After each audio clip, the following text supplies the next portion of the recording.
Hello, savages. Uh, I thought I'd speak a little bit about raising our frequency, raising our vibration. Now, if you followed me for quite a while, you've heard my thoughts on this, but I have a new take, which may be of interest. First of all, my blood and my skin kind of crawls when I hear people suggest that they're going to raise their vibration. And the reason is it's the same as, say, manifestation or visualization. The reason is that this person is trying to get to a different state. They're trying to change their state. And you might think, whoa, what's wrong with that? I want to raise my vibration. I want to be more spiritual. I want to be more happy, more loving, and so on. And it fascinates me that we'll just go along with that. We go, oh, I want to raise my frequency. No questioning. Why do I need to manifest this thing? Why do I need to raise my frequency? Why? And people might say, oh, I'm unhappy, or I feel discomfort, or I feel pain, I feel depression, anxiety, whatever it may be. So the way I would work is that the thing that wants to raise its vibration or manifest or whatever it may be, change who and what we are, that thing is not what we are. That thing is the human ego. That thing is the mind. And we identify so closely with this voice that we think it's us. And if it says, as I said in another video, if it says jump off a bridge, we go, okay, I'll jump off the bridge. So it says, time to raise my frequency, time to raise my vibration. We go, okay. We put on the dancey music, or I don't know, whatever it is you do, because I don't do any of this. And we try to feel better. Isn't that interesting? So suggesting there's something wrong. There's something wrong with me. My higher self or the universe has done something wrong. So the direction I would say is that no, there isn't anything wrong. Perhaps you're observing this sensation through the filter of something that just can't identify it. It doesn't know what it is. And not only that, it doesn't need to know what it is. I've talked enough that we're just in a culture that's absolutely addicted, and it is an addiction to the masculine energy of thinking, of mind. It's heroin, like it's a needle in people's arms. And I see it with clients who come to me who are just obsessed with reading the next book, listening to the next podcast, getting the next certificate, learning the next thing. There's no space then. There's no space to facilitate breathing, allowing whoever or whatever you are to come through. Anyway, moving on. How would you know the title of this video, or the purpose of it, the premise of it? How would you know that your vibration is rising itself naturally? And I can tell you, in a nutshell, things are changing.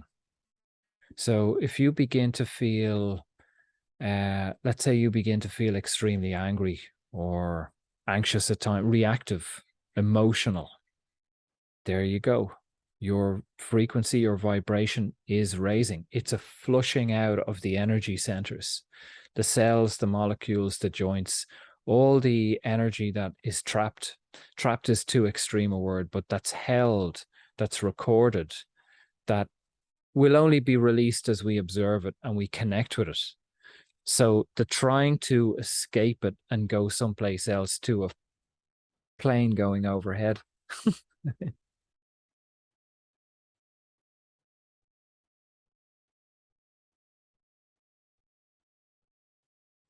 Let's allow the plane. It's not often that planes go, oh, it's a helicopter. It's not often that that happens. So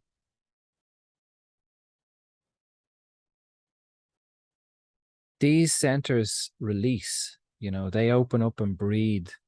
And what they release is unknown to the human mind and ego.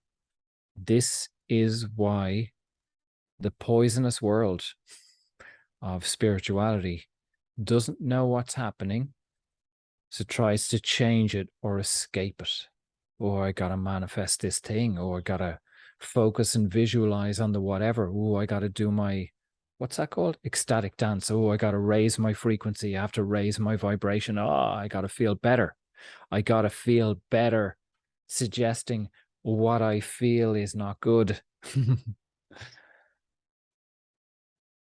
It's been a fascinating journey to see, and continues to see, that there is no good or bad sensation or feeling. It's just a frequency. It's just a vibration. It's just a sensation. And to gradually move in the direction that each of these are exquisite and perfect. There's nothing wrong with any of them, and there's nothing that needs to be removed, healed, or fixed. I don't really believe in healing anymore. But that's a loose term. So how do you know that your vibration is naturally rising? Anger is energy. Rage or shame or grief or whatever you encounter, it's all energy. So the intensity of any of these things is energy. There you go. Your frequency and your vibration is rising. So what I find very contradictory, and it took what it took to see this, that we have a lot of people who want to raise their frequency, raise their vibration, and then maybe a day later, an hour later, whatever it may be, they feel intense fucking emotions, tensely angry or frustrated or unhappy. And they don't equate. It's the same thing. It's connected. It's not a mistake. It's not that you're not raising your frequency. It's not that you're doing anything wrong. It's perfect. This energy is coming up. What's wrong, if we want to use that term, is that your perception of the sensation and frequency is inaccurate and incorrect. And the thing that's labeling it, the thing that's critiquing it and trying to understand it, just does not have any awareness. You're relying on the human mind and the human ego, which does not know. It can't feel the sensation. It can't identify it. It can't explain it or understand it. So, and that's what separates the men from the boys, that we're seeing people moving into feeling, and we're seeing a lot of people really, or I am, a lot of people really hanging on. I mentioned another video that I talked about yoga and the yoga world. So people who can do exquisite yoga postures and flexibility. So it's the yin and yang. They've the beauty of that flexibility of the feminine energy, and then a rock hard shell of masculine energy, of the mind and of control and of like the need to manifest, or the need to. So they're not allowing that to settle at all. They're not allowing that to open. It's almost like you can go into the yoga room and you're totally in the flow of life, or in the practice of yoga, and then you step away, and that's not even true either. There's a degree of flexibility, but there's plenty of yoga people who are really, causing themselves injuries and really in control of how they look, control of the posture. They're not really listening. They're not really flowing. So what comes through us is all perfect, is all energy. The only issue is the thing that's looking at the energy. And you think that that's you. And even some of you now will be going, no, but I'm pretty sure feeling angry is not good, or feeling depressed is not good. Or when I feel depressed, that isn't good. And I'd say, oh, who's feeling depressed? Who's labeling it depressed? Say it. They say, my mind. Are you your mind? No. Well, why are you listening to it? It's so close. And I think it's only from, it's a section that I've added since January incrementally with clients, and especially now it is a part of the course. But on the Sundays as well, I think that people are only beginning to see how closely we listen to that voice and identify with it. And as I've started saying to people lately, that voice is like a 1970s computer. Look at your iPhone or your Android phone. It's fucking futuristic. And now look at a 1970s desktop computer. It's useless. Like, it's out of date. And you're listening to something that's gathering its awareness and its experience from like your childhood, your culture. It's gathering experiences from the past or from spirituality videos, books that were written by other people, that are other people's experience in the past. So you've two choices. You can go revert to other people's experiences. I even get people, it's like they've supposedly stopped reading books or listening to podcasts, which is great. My work is to try to get people away from that. But then they just replace all that with new books or new podcasts. And the aim really is like, listen, it takes me months to fucking read a book, a spirituality book, in some cases years, because I like read a few lines, I allow it to sink in. I might come back to it a week later. I'm not looking for anything. It whatever I need comes through me. So if you begin to listen and observe and allow the sensations and frequencies that are already coming through you without the noise of the 1970s computer, and just allow it to show you what it needs to show you, or maybe it won't show you anything. You just feel something. That's enough.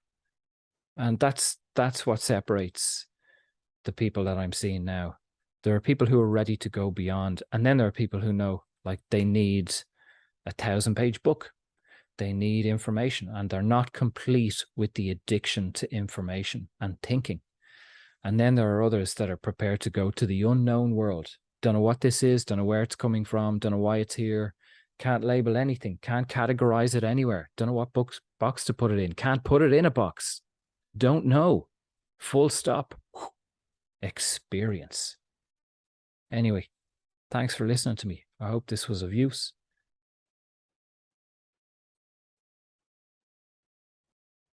And as I seem to say at the end of a lot of videos these days, there's nothing wrong. The only wrong is perception. If you ever encounter a thought that you're like, oh, this is a mistake, this shouldn't be happening, all it is your mind. That's all. Outside of that, everything is exquisite. Be well.